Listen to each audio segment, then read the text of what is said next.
Salah satu produsen tempe di Pasar Johar Baru, Jakarta Pusat kembali beroperasi setelah mogok produksi sejak 3 hari lalu. Di hari pertama kembali beroperasi, produsen tahu tempe ini tetap memproduksi dalam jumlah normal meski harga kedelai impor belum ada penurunan. Meski diprotes konsumen, produsen tempe mengaku terpaksa menaikkan harga tempe yang ia buat demi menyiasati biaya produksi. Jika tidak, produsen ini dipastikan mengalami kerugian. Menutupi biaya bahan baku yang mahal. Setiap harinya produsen tempe ini mampu memproduksi 60 kilo atau 1 karung kedelai menjadi tempe siap jual.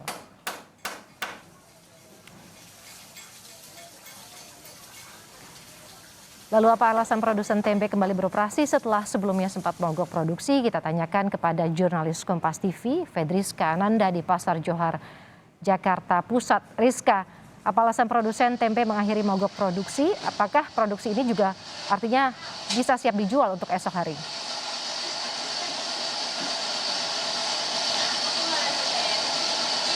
Ya, Woro dan juga saudara, alasannya tidak lain dan tidak bukan adalah untuk kembali memenuhi kebutuhan hidup para produsen di sehari-hari begitu.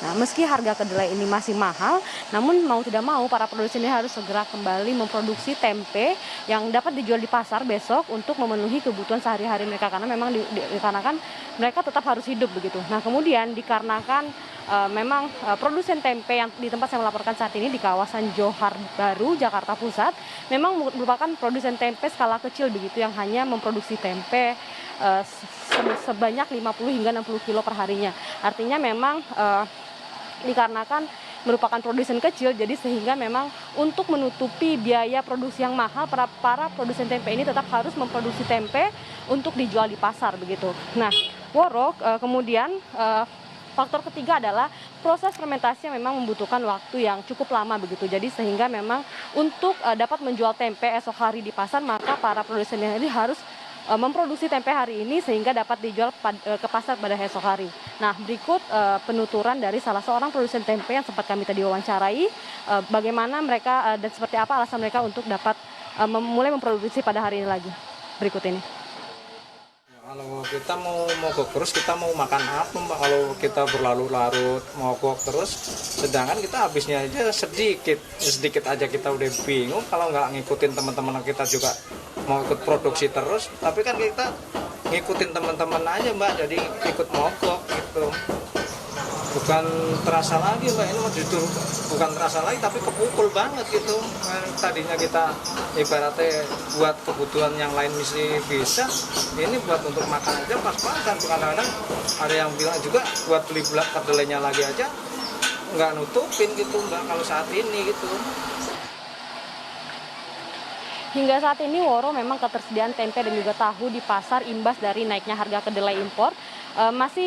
Tempe dan tahu di pasar ini saat ini masih tidak ada, saudara. Memang dikarenakan para produsen tempe ini sempat mogok memproduksi tempe dan tahu selama 3 hari belakang, dan kemudian meskipun sempat terhenti, namun para produsen tempe ini sudah kembali serentak kembali memproduksi tempe dan tahu sehingga dapat dijual di pasar pada esok hari untuk memenuhi stok dan permintaan dari pasar. Nah, kemudian Woro dan juga saudara, memang dikarenakan produsen tempe yang memang dalam skala kecil ini, memang dari para produsen tempe ini harus menutupi biaya produksi yang mahal dikarenakan harga kedelai yang menjadi bahan baku dari tempe ini naik hampir 2 kali lipat, yang semulanya dari harga 7.000 hingga 8.000 dan hingga hari ini masih pada harga 11 hingga 12.000, Woro. Kalau bicara soal harga kedelai impor yang saat ini masih tinggi dan belum turun, apa siasat produsen untuk menutupi ongkos produksi? Apakah menaikkan harga tempe atau mengecilkan ukuran tempe yang biasa dijual lebih besar seperti itu, Rizka?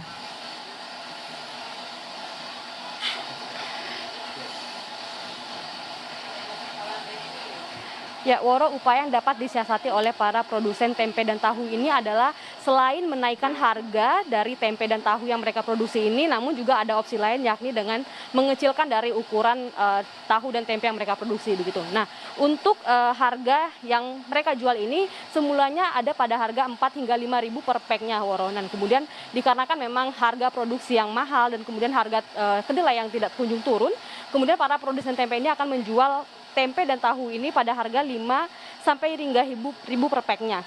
Selain itu, selain menaikkan harga, mengecilkan mengecilkan ukuran dari tempe dan tahu ini juga kemudian menjadi opsi dari para produsen tempe dan tahu ini, Woro.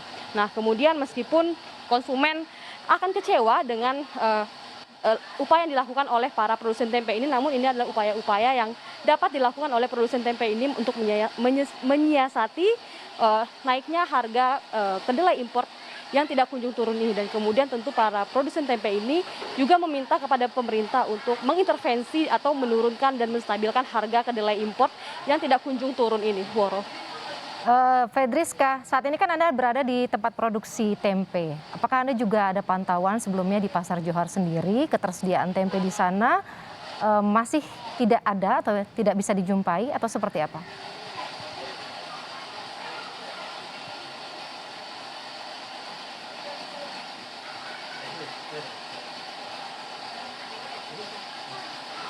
Ya, Woro, memang untuk ketersediaan dari tempe dan juga tahu ini, jika dalam pantauan kami, memang hingga saat ini tahu dan tempe di Pasar Johar Baru masih tidak ada atau masih kosong, Woro. Artinya memang para pedagang ini belum menjual tempe dan tahu di pasaran. Kemudian memang direncanakan akan kembali dijual pada besok, Woro, pada hari Kamis, setelah para produsen tempe ini sempat mogok 3 hari belakang ini, sejak hari Senin hingga Rabu hari ini, Woro.